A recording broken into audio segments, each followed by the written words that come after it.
श्री राधे कृष्ण भगवान की जय। भक्तजनों, भगवान की अहेतुकी कृपा से प्राप्त इस देव दुर्लभ मनुष्य जन्म के अनमोल समय का सदुपयोग करते हुए अभी हम श्री भक्तमाल ग्रंथ का सत्संग करते हैं। सर्वप्रथम भक्तमाल के प्रथम श्रोता स्वयं श्री भगवान को मैं प्रणाम करता हूँ। फिर व्यक्त और अव्यक्त रूप में उपस्थित भगवान के सभी भक्तों, साधु संतों एवं महापुरुषों को भी मैं प्रणाम करता हूँ और आप सभी भगवान में श्रद्धा और विश्वास रखने वाले श्रोताओं को भी मैं प्रणाम करता हूँ। भक्तजनों, अभी हम श्री भक्तमाल जी में हरिवल्लभ यानी भगवान के प्रिय भक्तों में सुनंद और श्री हनुमान जी का चरित्र सुनेंगे। सुनंद आदि। सुनंद भगवान विष्णु के 16 प्रधान पार्षदों में से एक है। इनका स्वरूप भगवान श्री विष्णु के ही सदृश नव घनश्याम, चतुर्भुज और पीताम्बरांकृत अलंकृत है। भगवान के दिव्य वैकुंठ धाम में ये उनकी सेवा में सदा सन्मद्ध रहते हैं। श्री हनुमान जी भगवान शंकर के अंश से वायु के द्वारा कपिराज केसरी की पत्नी अंजना में हनुमान जी का प्रादुर्भाव हुआ। मर्यादा पुरुषोत्तम भगवान श्री राम की सेवा शंकर जी अपने रूप से तो कर नहीं सकते थे, अतएव उन्होंने 11वें रुद्र रूप में इस प्रकार वानर रूप में अवतरण किया।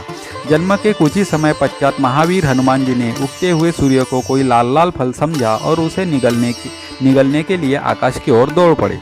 उस दिन सूर्य ग्रहण का समय था। राहु ने देखा कि कोई दूसरा ही सूर्य को पकड़ने आ रहा है, तब वह उस आने वाले को पकड़ने चला, किंतु जब वायुपुत्र उसकी ओर बढ़े तब वह डरकर भाग गया।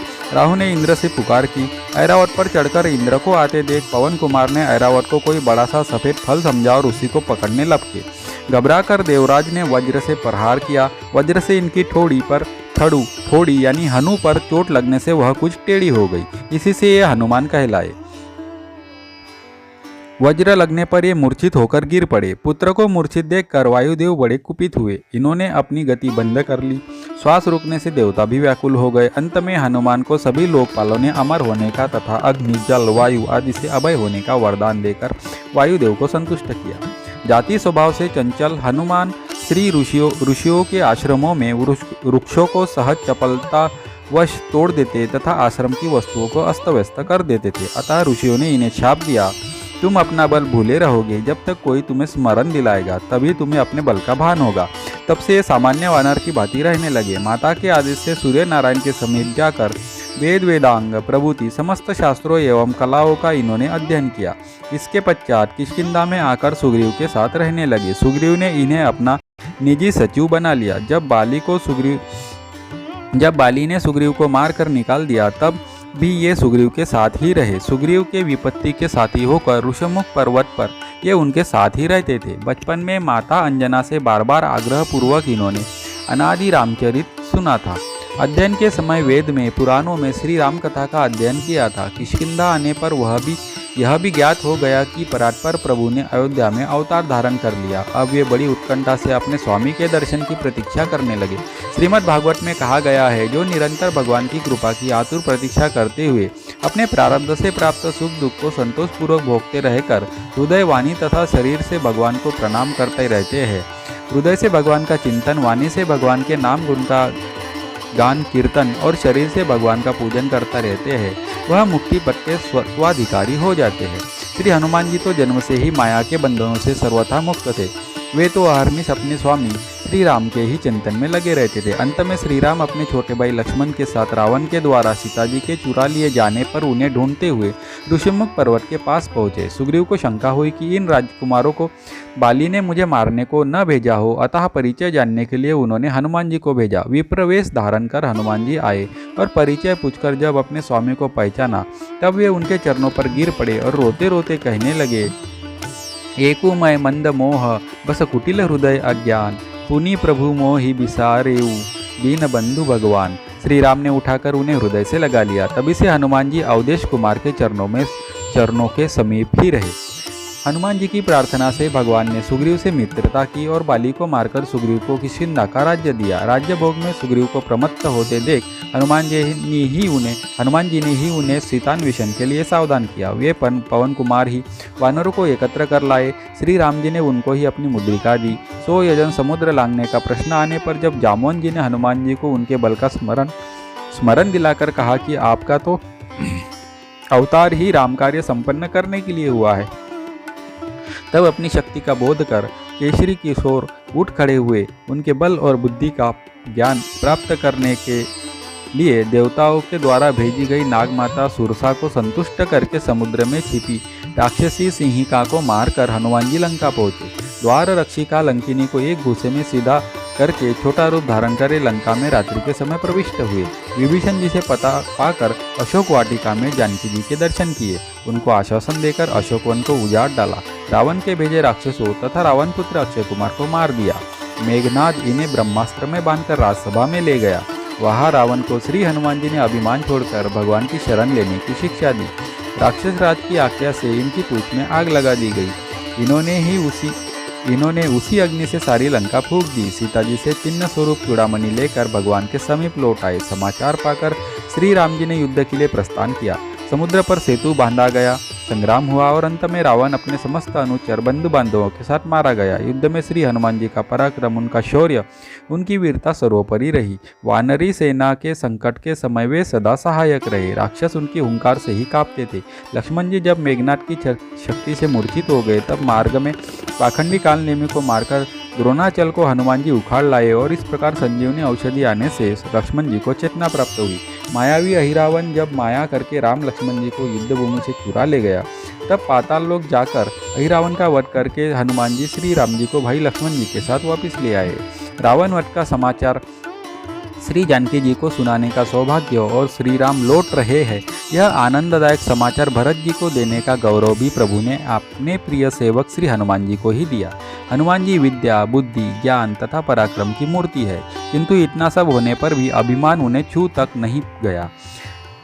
जब वे लंका जलाकर अकेले ही रावण का मान मर्दन करके प्रभु के पास लौटे और प्रभु ने पूछा कि त्रिभुवन विजयी रावण की लंका को तुम कैसे जला सके, तब उन्होंने उत्तर दिया, साखा मृग कै बड़ी मनुसाई, साखा ते साखा पर जाई, नगी सिंधु हाटकपुर जारा, निशिचर गण बधि विपिन उजारा, सो सब तव प्रताप रघुराई, नाथन कछु मोरी प्रभुताई।